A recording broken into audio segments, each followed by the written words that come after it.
ఈద్ వేడుకలు ఘనంగా జరిగాయి. మంగళగిరిలోని అంజుమన్ ఈ హిమాయతుల్ ఇస్లాం ఈద్గాను మంత్రి నారా లోకేష్ సందర్శించి ప్రత్యేక ప్రార్థనలో పాల్గొన్నారు. ముస్లిం సోదరులందరికీ నారా లోకేష్ బక్రీద్ పర్వదిన శుభాకాంక్షలు తెలిపారు. ఈద్ వద్ద యువనేతకు ఘన స్వాగతం లభించింది. ప్రార్థన అనంతరం లోకేష్ ముస్లిం సోదరులను ఆప్యాయంగా పలకరించారు.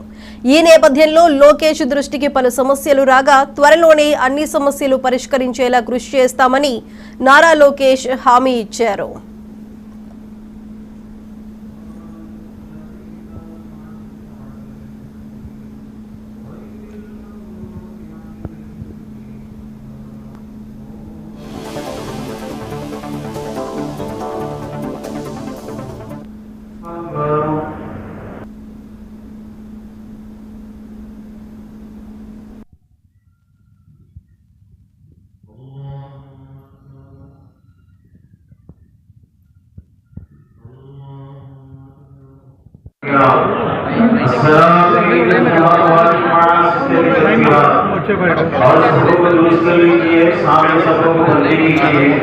और अपने दिमाग से मंदिर के खाने से